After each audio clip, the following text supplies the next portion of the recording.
Dad, can she sit with us? Before we go any further, tell us where in the world you're watching from, and what time it is where you are right now. Outside the Riverside Diner, cold November rain swept across the parking lot in silver sheets, rattling against the windows and turning the highway beyond them into a blur of red taillights. Inside, every booth was filled with families escaping the storm, truckers warming their hands around coffee mugs, and couples leaning close beneath the soft amber lights. Marcus Bennett had just helped his 8-year-old daughter, Zoe, remove her damp yellow coat when she stopped beside their booth and pointed toward the entrance. An elderly woman stood alone beneath the dripping awning, one hand pressed to the glass as though she needed the door to hold her upright. Her gray hair clung to her forehead, and her faded wool coat looked far too thin for the 40-degree night.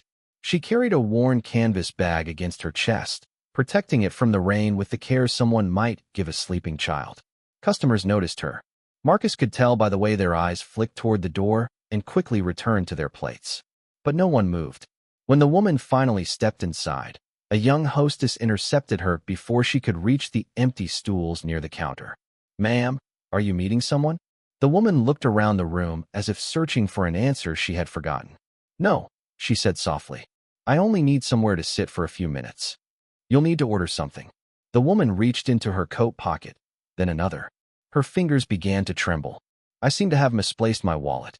The hostess's polite smile disappeared. "Then I'm afraid we can't give you a table." Marcus lowered his eyes to the menu. He had $26 in his wallet, and Zoe had been talking about the diner's apple pie for 2 straight weeks. Tonight was supposed to be their celebration after her school performance, the first one since her mother died. He had promised her dinner, hot chocolate, and 1 slice of pie with 2 forks. Promises mattered to Marcus, especially the small ones. But when he looked up again, Zoe was no longer studying the dessert pictures. She was watching the old woman. "Dad," she whispered, touching the empty chair across from them. "Can she sit with us?" Marcus glanced at the woman's soaked coat, then at the hostess waiting for her to leave. He knew inviting her over might mean splitting one dinner 3 ways. He also knew his daughter was watching him, not to see what he could afford, but to learn what kind of man her father chose to be when kindness cost something. Marcus stood and pulled out the empty chair. "Ma'am," he called gently, "you're welcome at our table." The woman turned. For a moment, surprise softened her tired face. Then her gaze dropped to the old work jacket Marcus had draped over the booth, and something changed in her expression. Stitched above the pocket was a faded emblem from Whitmore Senior Living. She stared at it as if she had seen a ghost. Across the rain-darkened parking lot, a black sedan slowed beside the diner. A man in the passenger seat raised a phone to his ear and watched the elderly woman take her place beside Marcus and Zoe. "We found her," he said. The elderly woman lowered herself into the chair with careful dignity, placing the canvas bag between her feet. Up close, Marcus could see that her coat was not merely old. It had been repaired by hand along one sleeve, the dark thread stitched with patient precision. Zoe slid the paper menu toward her. "They have tomato soup," she said. "It is really good when you are cold." The woman smiled faintly. "That sounds wonderful, but I cannot let your father pay for me." Marcus caught the waitress before she walked away. 1 bowl of tomato soup, 3 spoons, and the grilled cheese with fries. Zoe looked at him. She knew their original order had included hot chocolate and apple pie. Marcus gave her a quiet smile that said they would make it work. He had counted the money twice before entering the diner. $26, including the $5 bill he kept folded behind his driver's license for emergencies. 3 months without steady work had taught him how quickly ordinary choices became calculations. Gas or groceries, an electric bill or a new pair of school shoes, pride or asking for another week. He had become skilled at making scarcity look invisible, especially to Zoe. That afternoon, an envelope from the state employment office had arrived with a notice that his benefits were delayed again. Marcus had read it while standing at the kitchen counter, then folded it neatly and placed it beneath a stack of unopened repair invoices before Zoe came home from school. She had rushed through the front door wearing cardboard stars in her hair, talking so quickly about her performance that she never noticed the worry on his face. "You are still coming, right?" she had asked. Marcus had crouched in front of her and fixed one crooked star. "Front row," he promised. He had sat there that evening wearing his only clean button-down shirt, applauding louder than anyone when Zoe stepped beneath the auditorium lights. Afterward, she had reached for his hand and reminded him about the diner. It was a promise he had made weeks earlier, before the last temporary repair job fell through, before the delayed notice, before $26 had to stretch until Monday. Marcus never wanted Zoe to believe that hardship erased joy. Her mother had believed that, too. She used to say children remembered whether they felt safe long after they forgot what dinner cost. The waitress returned with 3 glasses of water. As Marcus reached for his, the old Whitmore jacket slipped from the booth and landed beside him. The woman's eyes fixed on the faded emblem again. "You worked for them?" she asked. Marcus picked up the jacket and folded it across his lap. "For almost 9 years. What did you do?" "Building maintenance. Later, regional safety inspections." Her expression sharpened. "At which properties?" Marcus hesitated. Most strangers did not ask questions that specific. "Several. Rosewood Manor was the last one." The woman's hand tightened around the edge of the table. "Why did you leave?" Zoe looked down at her napkin. She knew that question made her father quiet. Marcus watched the rain crawl down the window before answering. "They asked me to approve a heating system that was not ready. I would not sign the report. And they dismissed you." "They called it failure to cooperate with management." There was no bitterness in his voice, only the tired honesty of a man who had already argued with people determined not to hear him. There were 83 residents in that building. Some of them could not leave their beds without help. A signature might have protected my job, but it would not have protected them. The woman stared at him as if his words had opened a door she had been searching for in the dark. Before she could respond, headlights swept across the diner windows.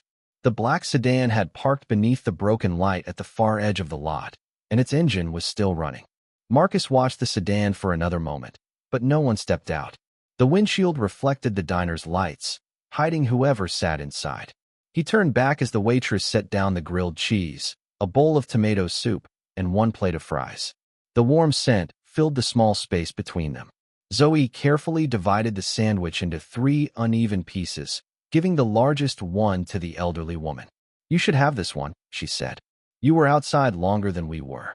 The woman looked at the piece in front of her, then at Zoe. Something fragile moved behind her eyes. "What is your name, sweetheart?" "Zoe Bennett." "That is my dad, Marcus." The woman repeated their names slowly, as though placing them somewhere safe. When Zoe asked for hers, she hesitated. Her fingers brushed the old ring on her right hand, a heavy silver band engraved with a small tree surrounded by 13 stars. "Evelyn," she finally said. "My name is Evelyn." Marcus noticed that she offered no last name. He also noticed the way she studied his work jacket every time she thought he was not looking. They ate quietly for a while. Evelyn held the soup spoon with both hands until the trembling eased.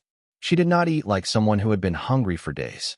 She ate like someone accustomed to formal tables who had suddenly discovered that a shared bowl in a roadside diner could feel more comforting than polished silver.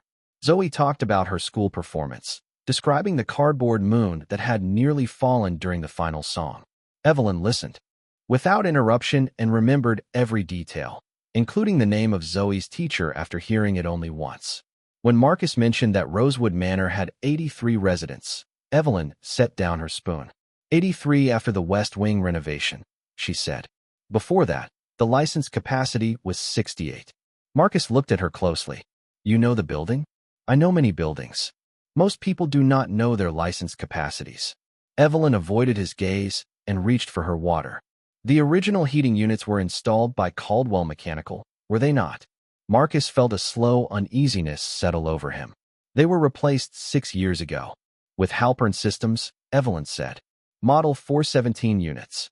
The company promised 20% lower fuel use, but the first winter exposed a pressure problem in the northern lines. Zoe stopped chewing and looked between the adults. Marcus leaned back slightly. Those details had never appeared in public reports. Even some regional managers had not known them. "Who are you?" he asked. Evelyn's eyes moved toward the rain-streaked window and the waiting sedan beyond it. "Tonight, I am simply a woman who needed a chair." Marcus did not press her, but he no longer believed their meeting was ordinary. She asked about his safety report again, this time naming Gerald Price, the operations director who had ordered Marcus to approve the faulty system. Then she mentioned Linda Carver, a retired nurse who had complained that 3 rooms near the north stairwell remained cold after midnight. Marcus stared at her. Mrs. Carver died last spring. Evelyn lowered her head. I know. The sadness in her voice was too personal to be professional. Marcus reached for a fry, but did not eat it. The report disappeared from the company's server 2 days before they fired me, he said. But I kept a printed copy. Evelyn's face lifted. Where? Somewhere safe. He thought of the blue storage box in his bedroom closet, beneath his late wife's winter scarves. She had been the one who insisted he print everything. Truth does not stop being true because powerful people misplace the paper, she had told him. Marcus had laughed. Then, he was not laughing now. Evelyn turned the silver ring around her finger, and the diner's amber light caught the engraved tree. Marcus had seen that symbol before, not on current Whitmore signs, but on an old brass plaque in the Rosewood lobby honoring the company's founder. Before he could remember the name beneath it, the sedan's rear door opened, and a man in a dark overcoat stepped into the ring. The man in the dark overcoat paused beneath the diner awning, scanned the crowded room through the glass, and lifted his phone again. Evelyn lowered her face before he could see her clearly. Marcus noticed the movement and shifted slightly in the booth, placing himself between her and the window without making it obvious. Is that man looking for you? He asked. Evelyn wrapped both hands around the warm soup bowl. People have been looking for me all evening. Are you in danger? Not in the way you mean. Her answer did nothing to ease his concern. Before Marcus could ask another question, the diner manager approached their table. He was a narrow-faced man in his 50s named Walter, according to the brass tag pinned to his shirt. He looked at Evelyn first, then at the nearly empty plates, as though calculating how much space they occupied compared with how little money they might spend. Everything all right here? He asked. Marcus recognized the tone. It sounded courteous, but the decision behind it had already been made. We are fine, Marcus said. Walter folded his hands at his waist. One of our servers believes a piece of silverware is missing from the counter. Evelyn's shoulders stiffened. I have not taken anything. No one accused you directly. Walter glanced at the canvas bag near her feet. We are only trying to clear up a misunderstanding. Zoe looked from the manager to Evelyn. She has been sitting here the whole time. Walter gave Zoe a smile that did not reach his eyes. I am sure you believe that, sweetheart. Marcus slowly set down his water glass. What exactly are you asking? I am asking the lady to let us look inside her bag. Several nearby conversations grew quieter. A woman in the next booth raised her phone, pretending to check a message while aiming the camera toward them. Evelyn reached for the canvas straps, but her fingers trembled again. Marcus placed one hand over the bag before she could lift it. Did anyone see her take something? Walter's expression tightened. Sir, this does not involve you. She is sitting at my table. You are questioning her in front of my daughter. It involves me. The hostess appeared behind Walter and whispered that she had seen Evelyn bend near the counter. Evelyn looked down at the floor beside Zoe's chair. The little girl dropped a spoon when she moved the menu, she said. I picked it up and placed it on the edge of the table. Zoe immediately reached beneath her folded napkin and pulled out the spoon. It is right here. No one spoke for several seconds. Walter looked at the spoon, then at the customers who had begun watching openly. Then the matter is settled. He turned as though an apology were unnecessary. Not yet, Marcus said. Walter stopped. Marcus did not raise his voice. You saw an elderly woman in a wet coat, decided she did not belong here, and searched for a reason to remove her. The missing spoon was only convenient. Walter's cheeks reddened. We reserve the right to protect our customers and our property. She is one of your customers now. She did not pay for anything. Marcus looked at the single bowl they had shared and then back at the manager. I did. Walter lowered his voice. You may not understand how situations like this affect the comfort of other guests. Marcus's eyes moved around the diner. Some people looked ashamed. Others stared at their plates. The woman with the phone continued recording. Would she make them uncomfortable if her coat looked expensive? He asked. Walter said nothing. Beneath the table, Zoe slipped her small hand into Marcus's. He felt her fingers tighten around his. And with that simple gesture, every fear about money, work, and consequences became secondary. Evelyn leaned toward him. You do not need to do this, she whispered. Marcus kept his attention on Walter. Yes, I do. Why? Evelyn asked. Marcus glanced down at Zoe, then answered softly enough that only those closest could. Here. Because my daughter is watching what kind of man I choose to be. Zoe removed the knitted scarf from around her neck, the pale blue one that had belonged to her mother, and placed it gently across Evelyn's shoulders. Mom said people get colder when they feel alone, she said. Evelyn touched the scarf as if it were something sacred. Her composure finally broke, not with loud tears, but with one silent breath that trembled on the way out. From behind the counter, an older waitress named Rosa stared at Evelyn's face. Her eyes narrowed with recognition. She glanced at the silver ring, then toward an old framed newspaper clipping hanging near the cash register. The photograph inside showed a much younger woman standing beside the first Whitmore Care facility. Rosa stepped closer to the table. "I know you," she said. At that same moment, the front door opened, and the man in the dark overcoat walked inside. The man in the dark overcoat stopped just inside the entrance and shook the rein from his shoulders. His eyes found Evelyn immediately. Relief crossed his face, followed by something more guarded when he noticed Marcus sitting beside her. "Mrs. Whitmore," he said, walking toward the booth. Evelyn straightened beneath Zoe's pale blue scarf. "Mr. Cole," the man lowered his voice. "Your family has been extremely worried. The car is outside. I am here to take you home." "I am not going home with you." Walter looked between them, suddenly less certain of his authority. Rosa remained near the table, studying Evelyn with growing recognition. Mr. Cole glanced at Marcus's old work jacket and then at the shared bowl of soup. "Sir, I appreciate whatever assistance you have provided, but this is a private family matter." Marcus did not move. "Then ask her what she wants." "She is not well." "She answered you clearly." Mr. Cole's expression stayed polite, but his patience thinned. "You do not understand the situation." "That may be true," Marcus said. "But I understand that she said no." Evelyn reached for her canvas bag. As her sleeve pulled back, Zoe noticed a dark mark around the woman's wrist. "Did you hurt your hand?" she asked. Evelyn quickly covered it. "Someone held me too tightly when I tried to leave." Mr. Cole looked uncomfortable. Mrs. Whitmore became distressed. Her caregiver was only trying to keep her safe. "By taking my telephone?" Evelyn asked. "By locking the west gate. By telling the driver not to take me anywhere unless Daniel approved it." A hush settled over the booth. Mr. Cole drew a slow breath. "Your nephew has legal responsibilities. My nephew has ambitions." Marcus watched Evelyn carefully. Her voice was steady, her memory precise. Nothing about her suggested confusion. She described the large stone house where she lived, its 12 bedrooms, heated floors, and staff who entered without knocking. She spoke of meals served on china beneath a chandelier, while she ate alone at the end of a table built for 20. After her husband died, family members had begun answering questions for her. Then they began opening her mail. Eventually, they stopped giving it to her at all. "A house can be full of people," she said quietly, "and still have no family inside it." Zoe leaned closer to Marcus. He could feel the child trying to understand how someone with such a grand home could sound lonelier than anyone she had ever met. "Why did you leave tonight?" Marcus asked. Evelyn looked toward his folded jacket. "Because I found a page I was never supposed to see. It carried your name." Marcus's face tightened. "What kind of page?" "A safety approval for Rosewood Manor. It said you certified the heating system 3 months after your employment ended." "I never signed that."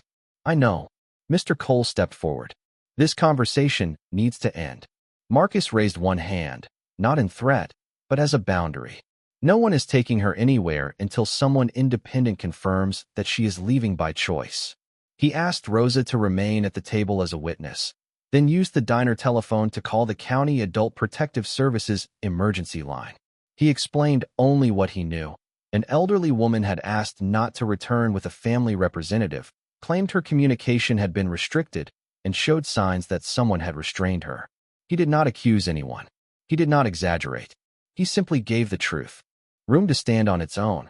When he finished, Mr. Cole looked at Evelyn with quiet frustration. "Daniel will not forgive this." Evelyn's eyes hardened. "Daniel has confused forgiveness with permission for too long." Rosa finally removed the framed newspaper clipping from the wall and brought it to the table. The photograph showed a younger Evelyn cutting a ribbon outside a modest brick care home nearly 40 years earlier. Beneath it, the caption named the founder of Whitmore Senior Living. Rosa placed the clipping beside the silver ring. "I knew I had seen you before." Marcus read the faded caption, then slowly looked up. Evelyn rested one hand over Zoe's scarf and met his gaze without hiding. My full name is Evelyn Rose Whitmore. For several seconds, Marcus said nothing. The name seemed too large for the small diner booth, too closely tied to polished offices, annual reports, and the company letter that had ended his career. Yet Evelyn did not look powerful beneath Zoe's scarf. She looked tired, cold, and almost relieved that the truth was finally sitting in the open. You founded the company, Marcus said. Evelyn nodded. 41 years ago, with one borrowed building and 12 residents. My husband handled the accounts. I learned every resident's birthday, every nurse's name, and every pipe that froze during the first winter. Her eyes moved to the faded emblem on Marcus's jacket. That tree was our promise. Roots for stability, branches for dignity. Daniel replaced it because he thought it looked old-fashioned. Mr. Cole glanced toward the door, where the black sedan waited with its engine running. Evelyn, this is not the place for corporate history. No, she replied. This is exactly the place. People tell the truth in places where they do not expect power to be listening. Marcus felt Zoe's hand settle against his arm. He understood enough now to know the evening had moved beyond a lost wallet and a warm meal. Why did you need my report? He asked. Evelyn folded her hands on the table. Because Rosewood Manor is part of a larger agreement. Daniel intends to merge Whitmore Group with a private investment company. The vote is scheduled for Monday morning. If the agreement passes, he receives control over the operating board. And you still own the company? Rosa asked. I own 48% directly and control another 7% through the family trust. Evelyn's voice remained calm. Enough to stop the merger, unless a court declares me unable to manage my affairs. Marcus looked toward Mr. Cole. The man did not deny it. Daniel has been gathering medical statements. Evelyn continued. Forgetfulness, fatigue, grief, ordinary signs of age, arranged to look like incapacity. He limits what I read, then tells people I cannot remember what was hidden from me. The family is trying to protect you, Mr. Cole said. From what? Evelyn asked. My own signature? She reached into the canvas bag and removed a folded photocopy. The paper was creased and slightly damp. Marcus recognized the rosewood inspection form before she slid it across the table. His printed name appeared at the bottom. Above it was a signature that looked almost like his, except the final stroke curved upward instead of down. This was dated 3 months after they dismissed me, Marcus said. Daniel's office used it to certify that all safety concerns had been corrected, Evelyn replied. The merger documents describe Rosewood as fully compliant. Marcus read the page again. His anger did not arrive loudly. It settled deep in his chest, controlled and heavy. Someone had not merely erased his warning. They had used his name to reverse it. The original report would prove this is false, Evelyn said. It may also prove that other records were altered. Marcus placed the photocopy on the table. We gave you a chair because you needed one. That does not mean you get to pull my daughter into a fight over billions of dollars. Evelyn did not flinch. You are right. The immediate agreement surprised him. Zoe should never have been placed near this. Neither should you. Then why ask me? Because everyone around me is paid to agree. You lost your job rather than place 83 strangers at risk. That makes you inconvenient to people like Daniel and valuable to the truth. Zoe looked up at her father. Is she asking you to help? The old people. Marcus chose his words carefully. She is asking me to show what really happened. Then why do you look scared? The question was gentle, but it reached the part of him he had hidden all evening. Marcus thought of the delayed benefits letter, the unpaid repair invoices, and the possibility that powerful attorneys could make his life even harder. He thought of Zoe's school, their rented apartment, and how easily stability could disappear.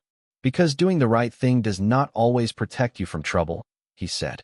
Zoe considered that, then touched the pale blue scarf around Evelyn's shoulders. But not doing it did not protect you either. Evelyn lowered her eyes. Marcus saw his late wife's wisdom in the child's simple words, and for one aching moment, the diner seemed quieter than the rain. Mr. Cole's telephone rang. He looked at the screen and stepped away, but everyone heard the name he spoke when he answered. Daniel. Evelyn straightened. Mr. Cole listened, then turned toward Marcus with a different expression. He is coming here himself, he said, and he is bringing the company's legal counsel. Daniel Whitmore arrived 12 minutes later in a charcoal suit that looked untouched by the storm. Beside him walked a woman carrying a leather portfolio, her dark hair pinned neatly behind her head. Mr. Cole moved toward them at once, but Daniel barely acknowledged him. His attention went first to Evelyn, then to Zoe's scarf around her shoulders, and finally to Marcus. "Aunt Evelyn," he said, his voice warm enough to sound caring to anyone who did not know better. "You frightened everyone." Evelyn remained seated. "I left the house, Daniel. I did not disappear from the earth." Daniel gave a patient smile. "You walked nearly 2 miles in freezing rain without your telephone or medication. That is not a reasonable decision. My telephone was taken from me, and the medication you keep mentioning is for blood pressure, not memory." The woman beside him stepped forward. "My name is Claire Donovan. I serve as General Counsel for Whitmore Group. We would like to resolve this quietly." Marcus looked at the door. No county representative had arrived yet. "Mrs. Whitmore has said she does not want to leave with them," he told Rosa. "You heard her." "I heard every word," Rosa replied. Daniel turned to Marcus as though noticing him properly for the first time. "Marcus Bennett, former Regional Safety Inspector." Marcus felt Zoe move closer. "You know who I am. I reviewed your employment file tonight. Repeated conflict with supervisors. Refusal to follow established procedure. A difficult separation. That is one way to describe refusing to sign a false report." Claire's eyes shifted toward Daniel, but he continued without looking at her. "You are currently unemployed, correct? Raising a child alone in a rented apartment." Marcus did not answer. Daniel lowered his voice, shaping every word like advice. "A man in your position should be careful about becoming involved with a vulnerable elderly woman, especially when money may be at stake. People could misunderstand your intentions. Social services might ask whether exposing your daughter to this situation reflects sound judgment." Zoe's fingers tightened around Marcus's sleeve. The threat was not spoken plainly, which made it colder. Daniel was not promising to take Zoe away. He was reminding Marcus that powerful people could make ordinary fathers prove they deserved what they loved. Evelyn pushed herself upright. "You will not use that child to frighten him." "I am trying to protect everyone," Daniel said. Claire opened her portfolio and placed a document on the table. "Mr. Bennett, this agreement states that you encountered Mrs. Whitmore during a period of confusion and acted in good faith. In return, the company will compensate you for your time and any inconvenience. It also requires confidentiality regarding tonight's events." Beneath the document lay a cashier's check. Marcus saw enough zeros to understand that it could cover rent, bills, school expenses, and more time than he allowed himself to imagine. Daniel watched his face. "This does not need to become your burden." Marcus lifted the check, folded it once, and placed it on top of the agreement. "My daughter asked me to make room for her," he said. "She did not ask me to sell that room back to you."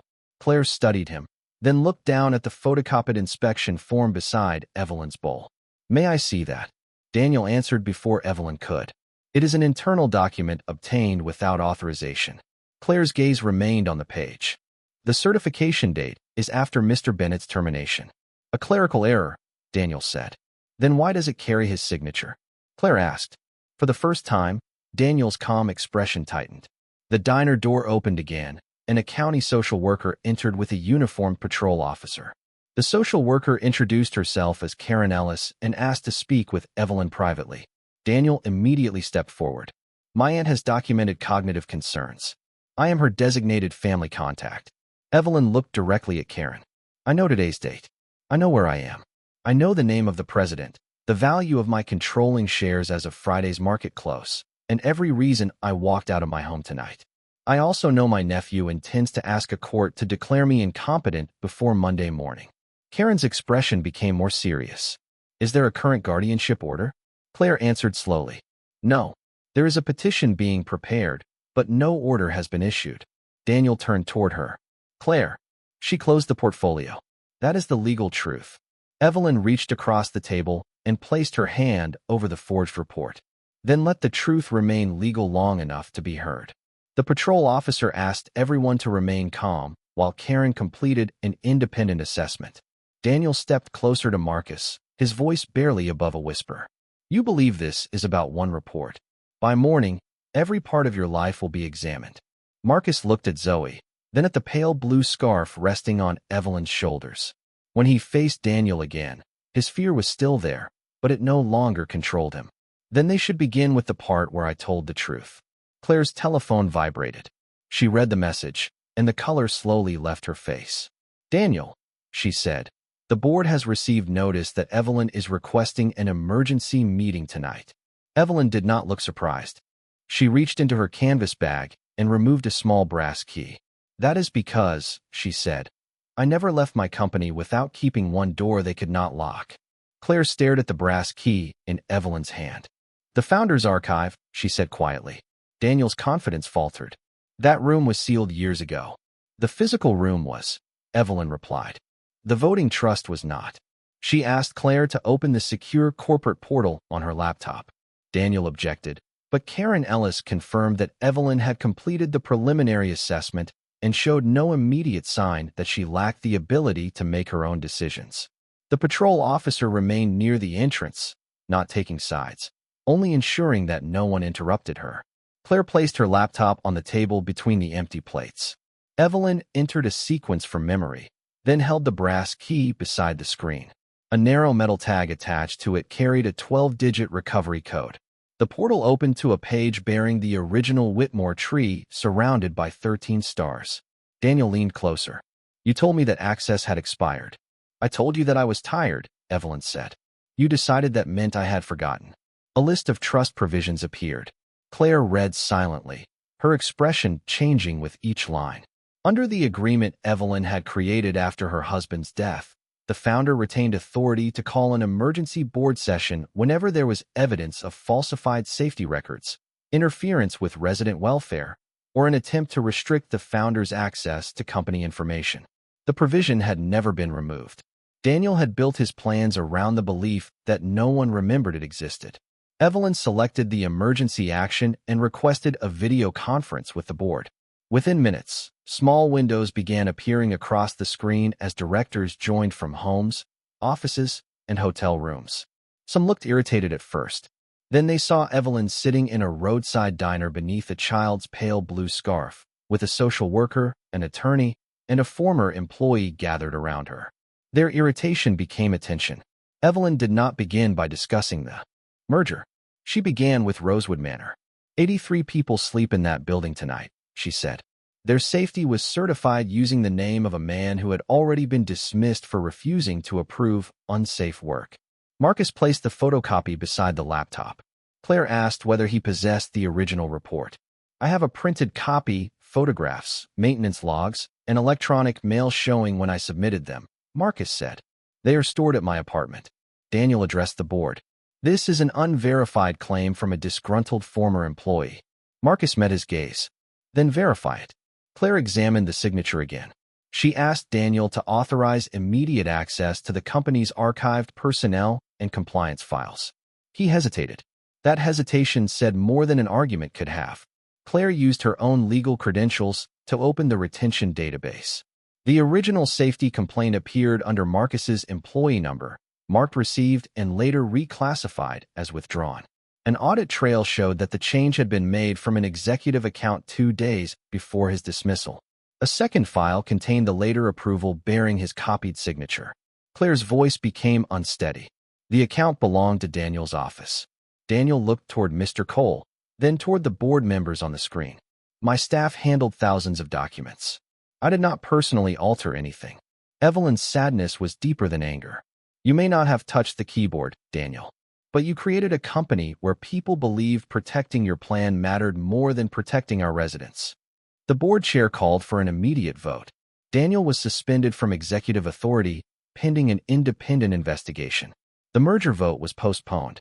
All Whitmore facilities were ordered to undergo outside safety inspections, beginning with Rosewood Manor before sunrise. Claire was directed to preserve every relevant record and notify the appropriate regulators. No one cheered. Marcus did not smile. Evelyn did not use the moment to humiliate her nephew. She simply looked at him across the table. "You did not lose control because you underestimated an old woman," she said. "You lost it when you decided old people and working people were numbers you could erase." Daniel lowered his eyes for the first time that evening. The board session ended, leaving only the sound of rain against the windows. Evelyn turned to Marcus and Zoe. "You were kind to me when my name meant nothing at your table," she said. "That is the only reason the truth had a place to sit tonight." Marcus glanced at the nearly empty soup bowl and the chair Zoe had offered without knowing what it might change. Outside, the black sedan's engine finally went silent. 6 months later, the rain had given way to a bright April morning when Marcus walked through the front doors of Rosewood Manor carrying a clipboard instead of a toolbox. The heating system had been completely replaced, every safety complaint had been reviewed by an independent inspector, and the residents now had a council with the authority to question management decisions. Marcus had accepted the position of Regional Director of Safety only after Evelyn agreed that he would be interviewed by an outside committee like every other candidate. He did not want charity. He wanted the chance to do the work correctly. His experience earned him the position, and his first decision was to create a confidential way for maintenance workers, nurses, residents, and families to report concerns without fear of losing their jobs. Daniel resigned from Whitmore Group during the investigation. The evidence showed that he had allowed altered records and ignored warnings in order to protect the merger. He was not publicly humiliated, but he was held accountable. Evelyn refused to turn justice into revenge. A consequence should correct what pride tried to hide, she told the board. It should not make us become cruel. Claire remained with the company and supervised reforms across every facility. She also issued a public apology to Marcus, restoring his professional record and acknowledging that his original report had been accurate. The apology mattered more to him than the generous settlement the company later offered. Money could pay old bills, but truth gave him back his name. Evelyn returned to an active role, although she no longer sat alone at the head of a table built for 20. Every Sunday, she joined Marcus and Zoe for dinner, sometimes at Marcus's apartment and sometimes at the diner. Zoe called her Miss Evelyn at first. By spring, she had quietly shortened it to Grandma Evelyn, and no one corrected her. Together, they created a community program called the Open Chair. It provided meals, transportation, and legal assistance for older adults who had become isolated or whose voices were being ignored. Evelyn wanted to name the program after Marcus, but he refused. The idea was never mine, he said. It came from a child who noticed someone everyone else had decided not to see. On the first evening of the program, Riverside Diner reserved several tables for residents from nearby care homes. Walter had completed new hospitality training and personally welcomed every guest. He had apologized to Evelyn months earlier, not because she was wealthy, but because he finally understood that his behavior would have been wrong even if she had owned nothing. Near sunset, Evelyn entered wearing the same repaired wool coat. Zoe had returned the silver ring, but insisted she keep the pale blue scarf. Marcus and Zoe were waiting in their usual booth with apple pie and 3 forks. Evelyn paused beside the empty chair. "Is this seat taken?" she asked. Zoe smiled and pulled it out for her. "Not in our family." Evelyn sat down, and Marcus poured her coffee. Outside, evening lights spread across the highway, warm and golden where rain had once covered the glass. Marcus looked at his daughter and understood that she might never remember the price of the soup they shared that night. She might forget the manager, the legal papers, and the black sedan waiting in the storm. But she would remember that kindness had made room before power introduced itself. At a small table in an ordinary diner, 3 people who had each lost someone found one another, not through wealth or influence, but through an empty chair and the simple belief that no human being should have to stand alone.